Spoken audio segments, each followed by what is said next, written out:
Bonjour à tous, en ce dernier dimanche du mois de novembre, je reviens pour un point lecture pour vous parler de deux de mes lectures récentes que j'ai beaucoup aimées, qu'il me tardait de présenter ici, et puis comme d'habitude pour vous parler de ma dernière semaine de lecture, puisque je ne suis pas venue depuis dimanche dernier, vous présenter un petit peu ce que j'ai lu cette semaine et ce que je suis en train de lire. Alors, je vais commencer tout de suite par un roman que j'ai lu de mémoire en septembre, il me semble, Le café sans nom de Robert Sitthaler, qui est un auteur autrichien que je ne connaissais pas du tout et qu'il me tarde de relire. Alors, Le café sans nom est un roman qui était paru, c'est assez récent, 2023. 2023. Alors, c'est un petit roman qui est plein d'humanité et qui nous embarque dans un quartier populaire de la ville de Vienne dans les années 60. On va suivre Robert, qui est un jeune homme, il a une trentaine d'années et qui est plutôt seul dans la vie. En fait, sa famille a été décimée durant la Seconde Guerre mondiale et depuis qu'il est adolescent, Robert, il vivote en travaillant sur les marchés du quartier populaire dans lequel il vit. Il loue une chambre à une dame âgée qui est veuve de guerre et qui l'héberge contre un petit loyer et qui lui prépare également ses petits déjeuners et puis ses dîners. Robert, c'est quelqu'un de très sérieux qui économise un maximum dans le but de pouvoir réaliser son rêve. Et son rêve, c'est d'ouvrir un café. Alors, il va finir par y arriver. Il va réussir à louer un local complètement délabré. Il va passer un temps fou à le retaper, à le nettoyer. Et puis, la veuve qui le loge, qui est un petit peu, enfin, voilà, qui elle est seule, lui, il a perdu sa famille. Il y a un petit peu une relation, il la considère un petit peu comme sa mère, en fait. En tout cas, elle le soutient, elle aussi, énormément. Et elle l'encourage dans ce projet en lui donnant un petit conseil. Elle lui donne une recette d'un punch d'un punch chaud. Apparemment, c'est une spécialité de la ville, en lui disant que s'il prépare ce punch, eh bien, ça marchera, ça fera accourir le client. Et en effet, ça marche. Le café sans nom, alors le café sans nom va garder ce nom puisque Robert ne lui a pas trouvé de nom, donc il a décidé de l'appeler le café sans nom.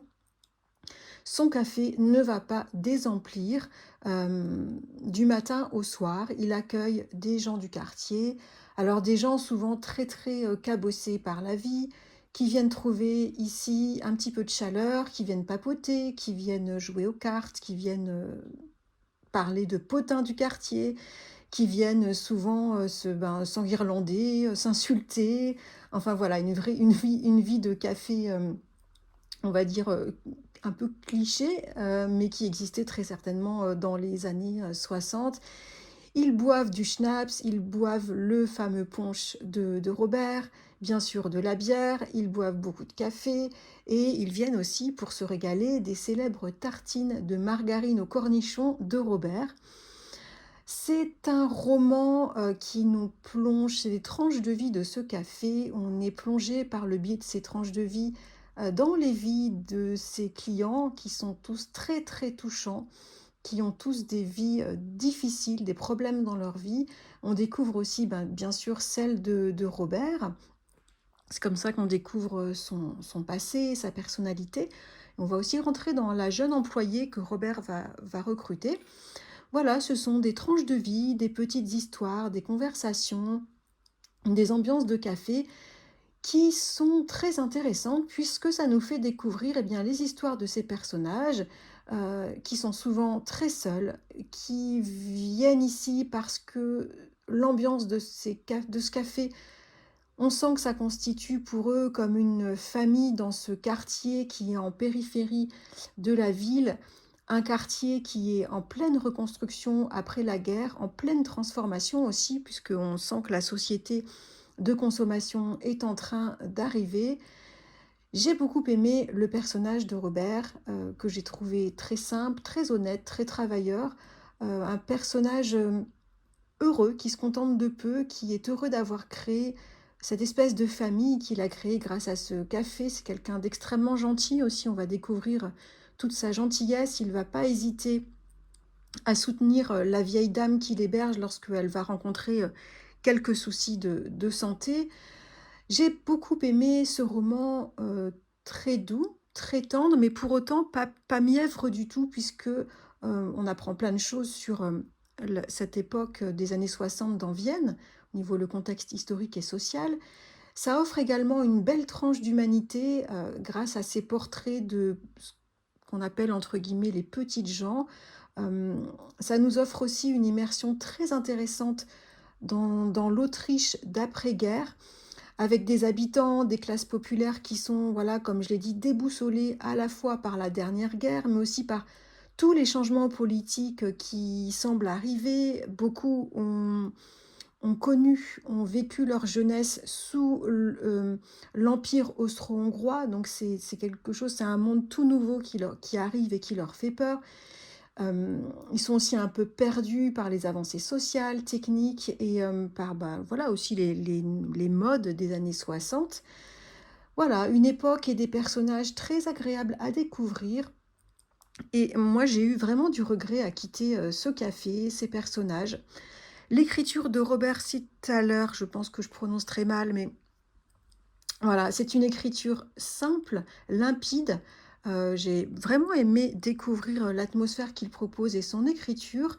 J'ai aimé cette époque, ces personnages très agréables à découvrir et voilà, c'est une lecture que je recommande et je pense que je vais me procurer, j'essaierai de me trouver d'occasion d'autres romans de cet auteur parce que vraiment ça m'a beaucoup, beaucoup plu. C'est un roman qui fait du bien et qui en même temps apprend des choses au niveau social et historique, donc je recommande Le café sans nom de Robert Sittler.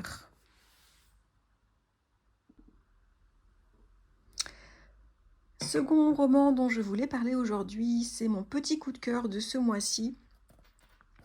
Il s'agit des Les Nuits de Laitue de l'auteure brésilienne Vanessa Barbara. La couverture est absolument magnifique, avec ses fleurs et ce petit village au loin à l'aquarelle. Alors, ce roman est très court, il se lit en quelques heures, il fait moins de 200 pages et l'écriture est très très fluide. On est transporté dans un petit village brésilien à une époque indéfinie. Je pense qu'il s'agit plus des années 80, mais bon, c'est pas, l'auteur n'a pas zoomé sur l'époque. On va suivre Otto, qui est un homme retraité, un passionné des romans noirs, et Otto qui vient de perdre sa femme, Ada. Alors depuis 50 ans, Otto et Ada, ils vivaient dans leur petite maison jaune perchée sur une colline tout au bout du village et ils s'aimaient profondément. Ils partageaient une passion pour les documentaires animaliers, pour les potins, pour le chou-fleur à la milanaise qui est la grande spécialité culinaire d'Ada et aussi pour leur match de ping-pong endiablé qu'ils faisaient dans leur petite cour. Otto, c'est un homme assez replié, très introverti, et en fait, il est tout le contraire de ce qu'était Ada. Ada, qui était une femme qui parlait beaucoup, qui était super active dès son lever. Euh, voilà, elle se levait, elle faisait son yoga, elle prenait sa douche, elle lisait toute la presse internationale pour raconter tout ça à Otto au petit déjeuner. Ensuite, elle cuisinait, enfin, elle faisait énormément de choses. Elle était très engagée dans la vie du village, dans le soutien aux personnes en difficulté. Et eh bien, sa femme et son comportement souvent survolté manquent beaucoup, bien évidemment, à Otto et son deuil est assez difficile. Il n'a plus envie de rien, il est toujours ronchon, il n'a de toute façon, il n'avait pas beaucoup de vie sociale parce que c'était Ada qui le reliait aux autres en fait, hein. Et donc il est isolé et puis en plus ses insomnies sont de plus en plus fortes parce que Ada n'est plus là pour lui préparer ces fameuses tisanes de laitue qu'elle lui préparait pour l'aider à dormir et grâce à ces tisanes, eh bien Otto faisait des nuits de bébé. Donc c'est compliqué pour Otto en ce moment. Autour d'Otto, on voit graviter des villageois, tous aussi déjantés qu'attachants. Il y a un facteur qui distribue le courrier au hasard et qui sème pas mal de zizanie dans les foyers. Il y a un pharmacien passionné des effets secondaires des médicaments et qui ne parle que de ça et en fait qui attend la prochaine pathologie qu'il n'a jamais rencontrée dans le village pour pouvoir enfin voir si les effets secondaires sont là. Il y a un vieux militaire japonais atteint d'Alzheimer, une septuagénaire obsédée par le développement personnel et spirituel, ou encore une dactylo qui bosse de chez elle et qui dresse comme elle le peut ses 3 chiens extrêmement fougueux qui mettent un bazar fou dans le village. Chaque année, les habitants adorent lorsque le facteur part en vacances pour son mois de vacances parce qu'il est remplacé par un jeune très consciencieux et organisé, ce qui amène un petit peu de calme dans les affaires administratives et personnelles de chacun, mais seulement voilà, on est en pleine période justement de congé du facteur, la pleine période on va dire de paix postale avec ce jeune facteur qui remplace le facteur un peu fou. Sauf que ce facteur remplaçant disparaît subitement. Personne ne semble y faire allusion, mais Otto, lui, ça l'inquiète un petit peu parce qu'il l'aime bien et il trouve ça un petit peu bizarre. En plus, il trouve que le comportement du pharmacien qui lui apporte chaque jour ses médicaments, son comportement a changé. Il surprend des conversations très étranges entre ses 2 voisines. Ces 2 voisines, c'est la dactylo au chien et la dame passionnée d'éveil spirituel. Bref, il sent qu'il y a un truc qui tourne pas rond, il sent qu'on lui cache des trucs, et je m'arrête là, à vous de découvrir cette histoire si jamais ça vous tente. Moi, j'ai adoré ce petit roman, oui, qu'on peut qualifier d'absurde, qui a la forme d'un thriller.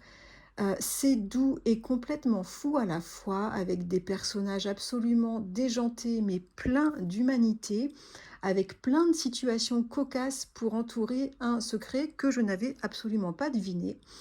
C'est dynamique, c'est joyeux et très touchant. Vraiment, c'est une lecture qui fait un bien fou. J'ai beaucoup aimé ce thriller de village déjanté, cette forme de vaudeville qu'a utilisé l'auteur pour traiter en fait de la difficulté à faire son deuil après 50 années d'amour, de complicité et d'habitude. Et je recommande vivement ce roman, Les Nuits de Laitue de Vanessa Barbara. Je pense que je vais le racheter en plusieurs exemplaires parce que je crois que je vais l'offrir à plusieurs personnes pour les fêtes de Noël. Voilà pour ce roman brésilien, Les Nuits de Laitue de Vanessa Barbara. Au niveau de mes lectures du moment, j'ai passé ma semaine avec ce roman coréen Bonobo de Yong Yo Yong. Je prononce très mal. Voilà, Bonobo, qui est un roman assez costaud de 400 pages, un peu plus de 400 pages, que j'ai bien aimé, mais qui a fini par me lasser. Je pense que j'étais pas non plus hyper disponible cette semaine. J'ai eu une semaine extrêmement chargée au niveau du travail, donc j'ai un peu peiné sur cette lecture, mais je l'ai terminée hier après-midi. Je l'ai terminée hier.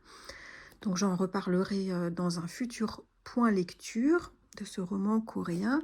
Et j'ai commencé hier soir un roman que mon amie Marjolaine m'a prêté, un de ses romans préférés, Corps et âme de Frank Conroy, un roman des années 90, un roman américain. J'en suis qu'aux toutes premières pages, puisque je n'ai pu lire que 2 pages hier soir avant de m'endormir tellement j'étais fatiguée. Mais ça s'annonce bien et j'ai bien accroché sur les premières lignes, donc j'en reparlerai dans un prochain point lecture. Voilà pour ce point lecture de ce dimanche. Dites-moi ce que vous lisez de votre côté en ce moment, si vous faites de bonnes lectures. Je vous attends comme d'habitude, c'est toujours un énorme plaisir et je vous remercie pour tous vos commentaires et tous nos échanges en commentaire. Je vous attends pour papoter lecture en commentaire comme d'habitude. Et je vous dis à très bientôt, la semaine prochaine. Je ne sais pas encore si ce sera un point lecture ou un vieille pépite. On verra bien. Je vous souhaite un excellent dimanche. À très bientôt.